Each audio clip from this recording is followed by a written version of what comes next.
जी, अस्सलाम वालेकुम दोस्तों, क्या हाल चाल है। मेरा नाम सलमान अरशद है और आप मुनाफा इन्वेस्टमेंट के प्लेटफॉर्म से मुझे सुन रहे हैं और मेरी स्क्रीन को देख रहे हैं।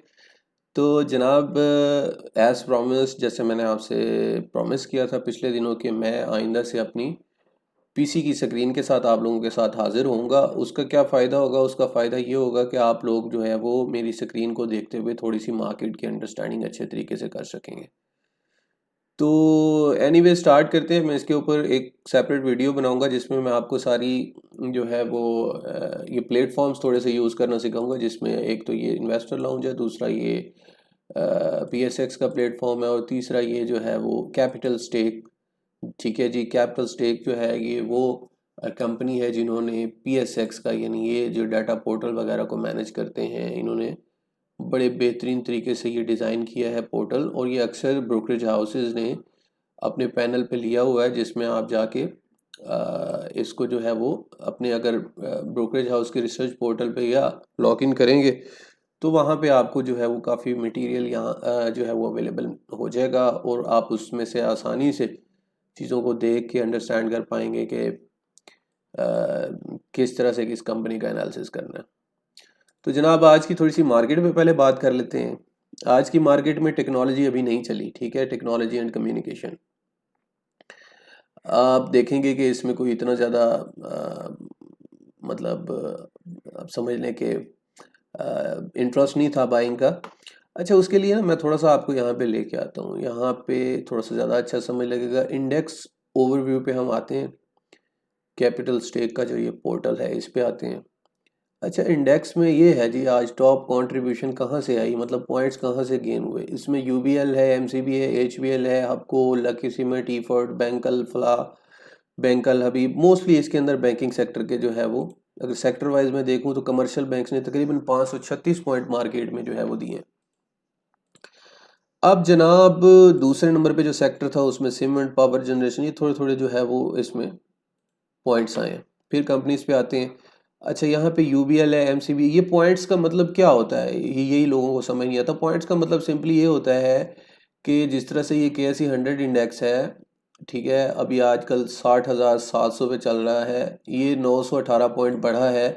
तो ये 918 पॉइंट कहाँ से आए हैं? ठीक है, ये कंपनियों से आए होंगे ना। जब कंपनियों के रेट बढ़ते हैं और वॉल्यूम बढ़ता है तो फिर उसमें हर कंपनी का जो कि हैवी वेट होती है उसका एक जो है वो पॉइंट स्ट्रक्चर उसमें रिफ्लेक्ट होता है। जिस तरह से ये आप यूबीएल को देख लें, 191 पॉइंट है, एमसीबी 109 पॉइंट, 101 पॉइंट, 97 पॉइंट, ये सारे हैवी वेट जब मार्केट में बुल रन में थे, यानी बुलिश थे, तो उसकी वजह से आपकी मार्केट जो है वो बेहतर हो गई।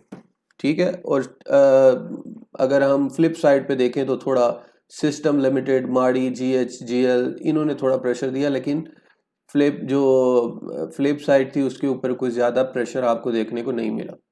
ठीक है। तो मतलब ये है कि ये बैंकिंग सेक्टर में थोड़ा बाइंग का रुझान है।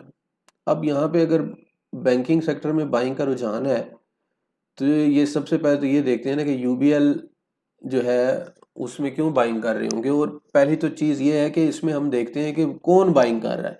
पहली चीज़, मतलब ये जो कंट्रीब्यूशन मिल रही है इंडेक्स को, इसके अंदर कौन बायर है, एक मोटा मोटा सा अंदाज़ा तो लगा सकते हैं ना।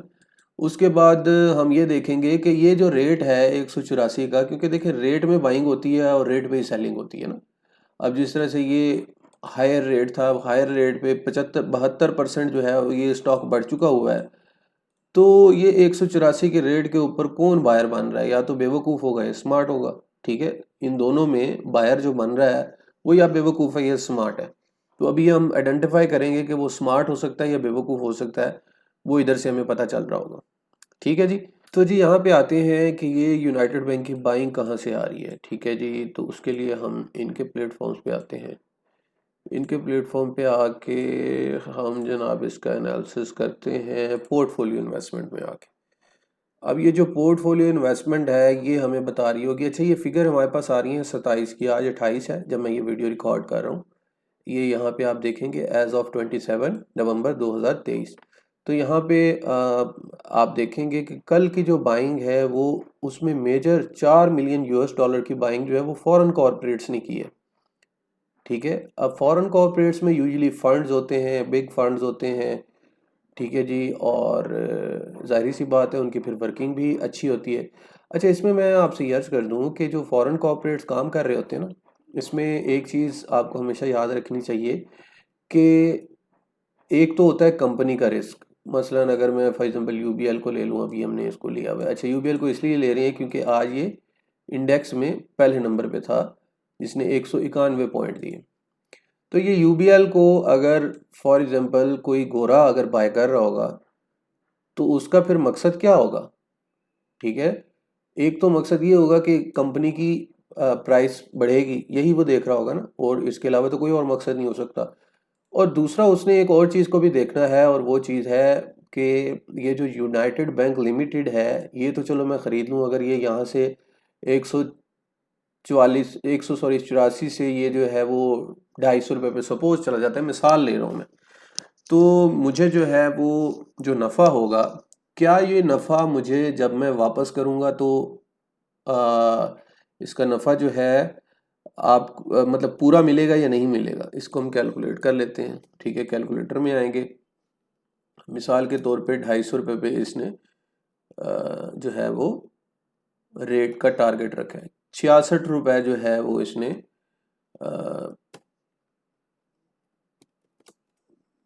गेन मतलब एक माइंड में रखा हुआ है। 23% इसकी जो है वो कैपिटल एप्रिसिएशन है। अब वो गोरा क्या देख रहा होगा? वो ये देख रहा होगा कि ये जो यूनाइटेड बैंक है, अगर मैं इसको खरीद के रखता हूँ तो ये पीकेआर में मिलेगा मुझे, डॉलर में तो मिलेगा नहीं। तो पहले तो वो डॉलर को कन्वर्ट कराएगा 300 रुपये पे जो है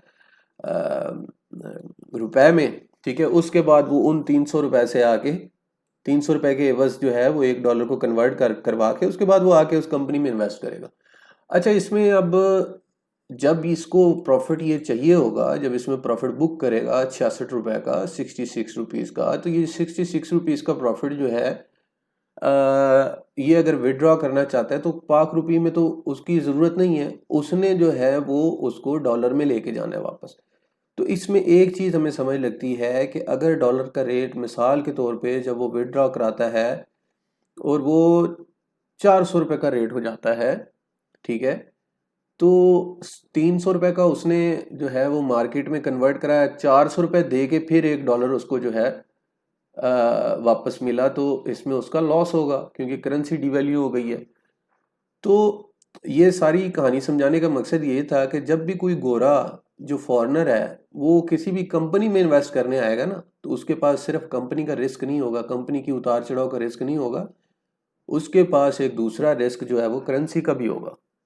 तो अगर करेंसी फॉर एग्जांपल डिवैल्यू हो जाती है तो ये जो जितना भी गेन यहाँ से कमाया है इसने यूनाइटेड बैंक से, तो वो हो सकता है फारिग हो जाए सारा, और हो सकता है उसको ये गेन जो है वो पल्ले से दे के अपनी करेंसी को कन्वर्ट कराना पड़े। अब मैं आपको थोड़ा सा ले जाता हूँ 2018 में। ठीक है जी, यहाँ पे चार्ट्स खोलते हैं हम। 2018 में नवाज शरीफ साहब की हुकूमत थी और वो हुकूमत चली गई। KC 100 पे आते हैं हम, KC 100 यहाँ पे कर दिया हमने। अब ये आ गए जी 2021 है, 22 है, और ये आ गए 2017। ठीक है जी, 2017 में मतलब इमीडिएटली जब मुस्लिम लीग नून की गवर्नमेंट थी, इस लेवल पे अगर आप देखेंगे तो आपको नज़र आ रहा होगा, यानी इमीडिएटली जब जो है मुस्लिम लीग नून की गवर्नमेंट थी, तो ये इंडेक्स हमारा जो है वो 54,000 पे मतलब गया था। और उसके बाद हुआ क्या जी, मार्केट के अंदर जो है वो बबल बना हुआ था, और यहाँ पे आप देखेंगे कि फॉरेनर्स ने बड़ी जो है वो सेलिंग शुरू कर दी, और ख़ास तौर पे बैंकों में सेलिंग शुरू कर दी। मैं आपको थोड़ा सा इसकी बैक हिस्ट्री में ले जाता हूँ, और इसकी ड्राइंग रिमूव करते हैं। यूबीएल को जो है वो इसी यूबीएल को ओपन करते हैं दोबारा। ठीक है, यूबीएल का आज का रेट है 184 रुपये। ठीक है जी, यूबीएल का उस वक्त का 2017 का रेट था, आपको अगर याद हो, अगर आप पुराने काम कर रहे हैं, तो यूबीएल का ये रेट हुआ करता था जनाब 281। ठीक है, अब ये 281 के ऊपर बड़ी हाला लाला हुई कि जी पाकिस्तान जो है वो MSCI में जो है वो जाने लगा है, और MSCI जो है इससे पाकिस्तान का इंडेक्स बहुत अच्छा हो जाएगा और ये चीज़ हो जाएगी और वो चीज़ हो जाएगी। लेकिन हुआ ये कि ये MSCI पे जैसे ही जो है वो हमारी मतलब वो बढ़ी, चांसेस बढ़े, तो ये इंडेक्स जो है वो ऊपर के जाने जाने की बजाय नीचे के जाना शुरू हो गया। ठीक है जी। और अगर आप अभी भी आज भी देखेंगे तो आपको पता चलेगा कि हमारा जो इंडेक्स है 54,000 का, उसके ऊपर अगर आप रुपए की वैल्यू देखें तो रुपये डॉलर जो पेरिटी थी वो तकरीबन 120-15 के दरमियान घूम रही थी। यानी डॉलर को कन्वर्ट कराने के लिए 120 रुपए हमें देने पड़ते थे पाकिस्तानी रुपी। तो फिर इसका मतलब ये हुआ कि सॉरी जी, इसका मतलब ये हुआ कि ये जो गोरा है इसकी फॉरवर्ड लुकिंग पर्सपेक्टिव काफी ज्यादा होता है। गोरे ने यहाँ पे बैठ के देख लिया कि आगे जो है वो मंदी है, ठीक है ना जी, आगे जो है स्टॉक्स मंदी में चले जाएंगे। और वही कुछ हुआ यहाँ पे बैठ के जब गोरे ने सेलिंग स्टार्ट की, और हम बड़े परेशान थे जी, गोरे ने पता नहीं क्यों सेलिंग स्टार्ट की है। ये मैं बैकग्राउंड इसलिए बता रहा हूँ, ये सारा बैकग्राउंड इसलिए बता रहा हूँ ताकि आपको ये कहानी समझ लग सके जो कि मैं अभी आपको बताने लगा हूँ। कि गोरे ने उस वक्त सेलिंग इसलिए की थी कि गोरे को लग रहा था कि पाकिस्तान में डिवेल्यूएशन, एक मैसिव डिवेल्यूएशन होगी, जिसके वजह से मैं जितना भी गेन कमा लूँ वो हो नहीं सकना, तो मैं टाइमली अपनी जो है वो चीज़ें समेट के निकल जाऊं यहाँ से। तो वही चीज़ हमें देखने को मिली। ये हमारा जनाब ये जो बैंकिंग सेक्टर में, सिर्फ मैं एक यूनाइटेड बैंकिंग बैंक को लिए, आप HBL को भी ले सकते हैं इसमें, ठीक है ना। HBL में भी यही कहानी थी। HBL जनाब 312 रुपये का हुआ करता था उस दौर में, और आज अगर आप देखेंगे तो 114 रुपये पे मिला हुआ है। तो ये उस वक्त फॉरेन सेलिंग काफ़ी आई थी। दोबारा आ जाती है जी कल की बाइंग, यानी 27 नवंबर 2023 की बाइंग पे आ जाते हैं। ये 27 नवंबर 2023 की बाइंग में हमारे जो है बैंकिंग सेक्टर के लोगों ने काफ़ी ज़्यादा माल बेचा, $3 मिलियन का। ठीक है, $3 मिलियन में across the board he selling की है इन्होंने। कोई सेक्टर नहीं छोड़ा जिसके अंदर जो है वो टेक्नोलॉजी के अलावा, टेक्नोलॉजी में बाइंग आई है, इसके अलावा कोई सेक्टर ऐसा नहीं छोड़ा जिसमें इन्होंने बाइंग की हो। दूसरा हमारा जनाब आ जाता है ब्रोकर्स ने भी हल्की फुल्की बाइंग की, कंपनी भी बेचने पे थे, म्यूचुअल फंड्स भी बेचने पे थे, और अपना जनाब आपकी इंश्योरेंस कंपनी ने बाइंग की है जी। ठीक है, अगर आप इंश्योरेंस कंपनी की बाइंग देखेंगे तो सीमेंट सेक्टर में बाइंग किया उन्होंने मकसद। और इंश्योरेंस बड़ा कंजर्वेटिवली काम करते हैं, क्योंकि इनकी लंबे अरसे के लिए खेलने के लिए इनके पास टाइम होता है। खैर, दोबारा आते हैं जी फॉरेन कॉर्पोरेट्स पे। फॉरेन कॉर्पोरेट्स ने $4 मिलियन की बाइंग की, नेट बायर, और कमर्शियल बैंक्स में $1.8 मिलियन की इनकी बाइंग है। अब मतलब बात करने का मकसद मेरा ये था कि अगर फॉरेनर्स जो है वो इन लेवल्स पे, क्योंकि जो लोग हैं वो हमारे जो है ना हर दूसरे तीसरे दिन आते रहते हैं और कहते हैं जी स्टॉक मार्केट तो हमारी जो है वो किसी भी वक्त वापस आ सकती है, क्योंकि ये 60,000 के इंडेक्स पे तो पहुंच चुकी हुई है। तो करेक्शन के चक्कर में लोग बाहर बैठे हुए हैं और लोगों को बाइंग की अपॉर्चुनिटी नहीं मिल रही, जबकि इंडेक्स जो है वो डेली बेसिस पे बढ़ रहा है। अब ये फॉरेन कॉरपोरेट्स की जो बाइंग आई है, क्या ये बेवकूफ़ है कि ये इन लेवल्स पे आके बाय कर रहे हैं, जबकि इनके पास करेंसी का भी रिस्क है और दूसरे रिस्क भी जो है वो इनके साथ ही जुड़े हुए हैं। ठीक है जी। तो मेरे कहने का मकसद ये है कि फॉरेन कॉरपोरेट अगर आके इन लेवल्स पे बाइंग कर रही है, जिसके पास करेंसी का रिस्क भी है, और वो लोग जो कि ये सोच रहे हैं कि मार्केट में, अगर आप लॉन्गर रन में देखिए, मैं सट्टेबाजी को ना ही प्रमोट करता हूँ, ना ही मुझे जो है वो सट्टेबाजी को जो है सिखाने का शौक है। मैं प्योरली एक इन्वेस्टमेंट माइंडसेट के साथ जो कि काम करने वाले लोग हैं उनके लिए ये वीडियोस बनाता हूँ। तो जनाब ये कहने का मकसद ये है कि अब अगर ये सारे लोग दोबारा वापस आ रहे हैं, पाकिस्तानी मार्केट में इंटरेस्ट ले रहे हैं, मैं फॉरेन कॉरपोरेट्स की बात कर रहा हूँ, तो फिर इसका मतलब ये हुआ कि ये जो जिनके पास कंपनी का भी और करेंसी का भी रिस्क है, उन्होंने दो चीज़ें तो देखी होंगी, एक तो देखा होगा कि यहाँ से रुपये की डिवैल्यूएशन ज़्यादा नहीं होगी, ठीक है, और दूसरा ये है कि बैंकिंग सेक्टर में अभी अपसाइड का पोटेंशियल है। अब थोड़ा सा इसी यूबीएल की जो है थोड़ी सी हिस्ट्री में चलते हैं, देखते हैं कि इसके जो है वो ये सस्ता है या महंगा है, क्योंकि प्राइस टू अर्निंग रेशियो जो होती है वो किसी भी इसकी इन्वेस्टमेंट के लिए, किसी भी स्टॉक में इन्वेस्टमेंट के लिए काफ़ी कारगर साबित होती है। कि इसमें आपको पता चलता है कि कंपनी जो है, कोई भी कंपनी वो कंपैरेटिवली अपने दूसरे पीयर्स के मुकाबले में, दूसरे साथियों के मुकाबले में कितनी अच्छी चल रही है या कितनी बुरी चल रही है। तो सबसे पहले तो फाइनेंशियल ग्रोथ देखते हैं आज 2017 में, ठीक है जी। अगर आप देखेंगे 2017-18 में जो कंपनियों का प्रॉफिट जो है वो मतलब मार्कअप अर्न जो है वो 113 अरब रुपए होता था। आज अगर हम 2022 में देखें तो 250 अरब पे है, और अगर हम ईयर टू डेट में देखें तो ये 411 बिलियन रुपीस बन चुका हुआ है, ठीक है। इसके नीचे बॉटम लाइन पे आ जाते हैं, 44 रुपए की ईपीएस है, पीछे 26 रुपए की ईपीएस है। और यहाँ पे अगर हम ये एनुअली आपको शो हो रही है, मैं इसको क्वार्टरली करता हूँ, तो क्वार्टरली में भी देखेंगे इन्होंने अच्छी परफॉर्मेंस ग्रोथ दिखाई है। अभी इसका एक क्वार्टर क्लोज नहीं हुआ जो कि दिसंबर में क्लोज होगा, ठीक है जी। तो दोबारा इसके एनुअल पे आ जाते हैं। अच्छा, यहाँ पे आप सेल्स के अंदर देखेंगे, यानी इनका जो मार्कअप अर्न है उसके अंदर देखेंगे तो कॉन्टिन्यूसली आपको ग्रोथ नज़र आ रही है। 98 बिलियन, 107 बिलियन, 113, 153, 152, 147, और उसके बाद इसके मसद यहाँ पे थोड़ी 19, 20, 21 में स्टैगनेंट रहेगी, और 21 के बाद जब ये 22 में टिका के जनाब मॉनेटरी टाइटनिंग हुई और शरह सूद बढ़ी, तो पूरी दुनिया जहान का पैसा लोगों ने उठा के स्टॉक्स से भी और सारी जगहों से उठा के जो है वो आगे इसमें पार्क कर दिया आके बैंकिंग सेक्टर में। तो तभी इनके प्रॉफिट्स, क्योंकि लिक्विडिटी बहुत ज़्यादा हो गई थी, तभी इनके जो है इंटरेस्ट अर्न जो है वो बहुत ज़्यादा हो गए।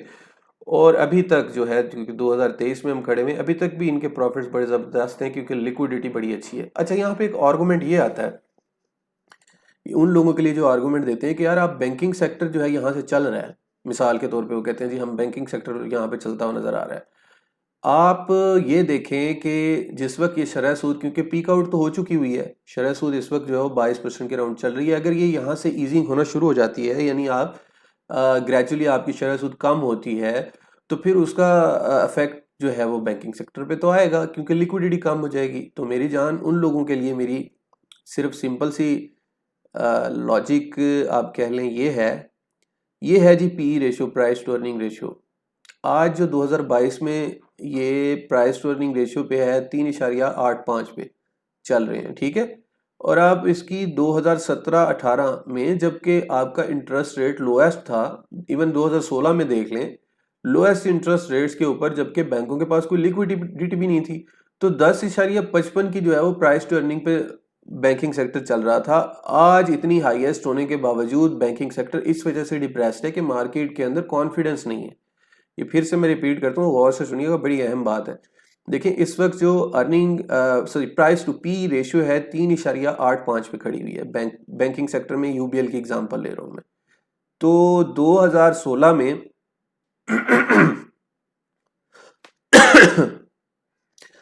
तो 2016 में यही जो मल्टीपल है वो 10.55 पे होता था, फिर 9.14 पे होता था, मतलब 9-10 के अराउंड जो है ये प्राइस टू अर्निंग होती थी, और अब इस वक्त अराउंड 4 के चल रही है पी, ठीक है।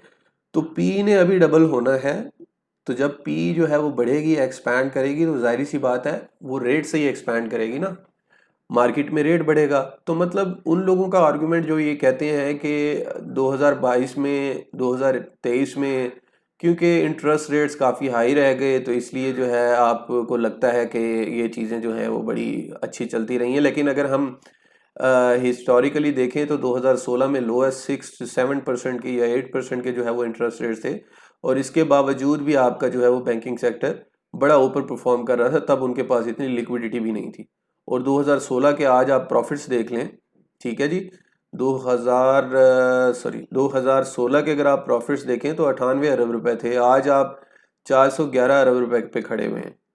तो बैंकिंग की लिक्विडिटी अगर कम भी होगी ना जनाब, तो उसमें ये है कि जाहिर सी बात है घूम फिर के पैसा फिर स्टॉक्स में आएगा। लिक्विडिटी स्टॉक्स में जब ज़्यादा आएगी तो उसकी वजह से जो है वो आपकी स्टॉक एक्सचेंज चलेगी। तो मेरा उन लोगों के लिए आर्गूमेंट यही है। वैसे भी हमने जो हमारा पेड ग्रुप है उसमें बैंकिंग के काफ़ी स्टॉक्स जो है वो रिकमेंड किए हुए थे, जिसमें वो बड़ा ज़बरदस्त चले। अभी तो देखें ना चलना शुरू हो गई चीज़ें, अभी तो ये क्लियर होना शुरू हो गई कि बैंकिंग सेक्टर के अंदर फॉरेन कॉरपोरेट्स जो है वो इंटरेस्टेड है। अच्छा, आज जो कि 28 नवंबर में हम खड़े हुए हैं, आज भी मुझे यही लगता है, क्योंकि अभी मेरे पास नेशनल क्लियरिंग के नंबर नहीं आए, कि कमर्शियल बैंक्स में जो कि 536 पॉइंट का जो है वो मार्केट में कंट्रीब्यूशन था इसका, आज भी मुझे यही लगता है कि कमर्शियल बैंक्स ने काफ़ी ज़्यादा जो है वो बाइंग की होगी। वीडियोस में छोटे छोटे क्लिप्स बनाऊंगा, लेकिन ये है कि आपको चीज़ें जो है वो अंडरस्टैंडिंग करवा दूंगा चीज़ों की मैं। तो थोड़ा सा इंडेक्स के ऊपर ओवरव्यू कर लेते हैं, उसके बाद फिर इसको ख़त्म करते हैं।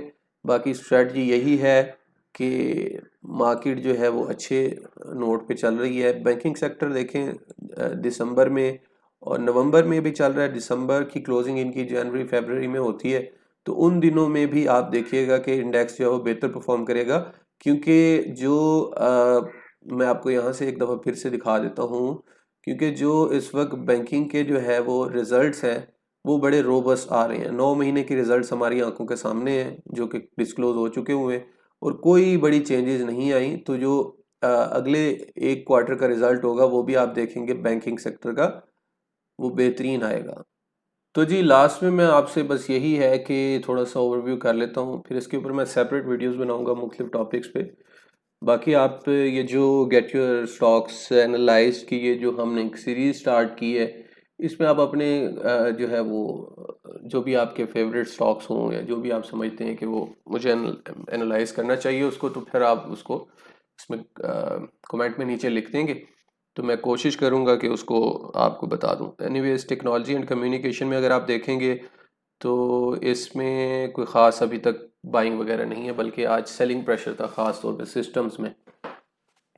अच्छा, टेक्नोलॉजी सेक्टर क्यों नहीं चल रहा और टेक्नोलॉजी सेक्टर में आगे क्या पोटेंशियल है, इसमें भी मैं बात करूंगा, इस पर सेपरेट वीडियो बनेगी। बैंक कमर्शियल बैंक जो है वो आज तो लीडिंग स्टॉक्स में था, तो इसके ऊपर ऑलरेडी बात हो गई है। बाकी मिक्स थोड़ा सा ट्रेंड रहा है, ख़ास तौर पे OGDC एंड PPL में काफ़ी ज़बरदस्त काम हुआ और अभी इसमें नंबर्स आते हैं तो देखते हैं। बाकी सीमेंट्स में जो है वो आपको पता है एक दो दिन से इंश्योरेंस काफ़ी एक्टिव है, आज इसके भी नंबर्स देख लेते हैं, कल डिस्कस हो जाएगा। रिफाइनरी में जो है वो यूजुअली जो मूवमेंट बनती है ना जनाब, वो ख़बरों पे बेस्ड होती है। इनकी काफ़ी अरसे से ये खबर चल रही है कि जी रिफाइनरीज अपग्रेड होने वाली हैं और बला बला बला, तो उसकी बेसिस पे ये चल जाती हैं। बाकी ये अगर आप देखेंगे फर्टिलाइज़र्स में भी जो है वो मतलब एग्रो फर्टिलाइज़र फिर से जो है वो बढ़ना शुरू हो गया और कंपोजिट में गुलामर टेक्सटाइल, निशात चूनिया ये बेहतर परफॉर्म कर रहे हैं। इसी तरह से पावर जनरेशन में भी थोड़ा गोरा जो है वो एक्टिव था अगर हम उसके नंबर्स देखें तो। बाकी ये है पावर जनरेशन डिस्ट्रीब्यूशन में काफ़ी ज़्यादा रेट्स बढ़ चुके हैं। अब आपको देखें ना दोबारा 120 पे पहुंच गया है। निशात पावर 29 पे पहुंचा हुआ है, LPL 21 पे। तो मतलब ये शेयर जिनको कोई पूछता नहीं था कुछ अर्सा पहले, वो छलांगे लगा रहे हैं आप। तो ये थोड़ा सा एक ओवरव्यू था। बाकी इंशाल्लाह नेक्स्ट वीडियो में जो कि मेरी स्क्रीन शेयर के साथ होगी उसमें मैं आपको मुख्तलिफ दूसरे एस्पेक्ट से मार्केट को एनालाइज करना सिखाऊंगा। सवाल आप अपने ज़रूर पूछें और अगर कोई भी भाई जो है वो अपने आपको रजिस्टर कराना चाह रहा है हमारे पेड ग्रुप में, तो वो हमारे पेड ग्रुप में आने के लिए मेरे से कांटेक्ट कर सकता है, जिसका जो है नंबर आपको यहाँ पे स्क्रीन पे जो है वो डिस्प्ले हो रहा होगा। Thank you so much. Allah हाफिज़।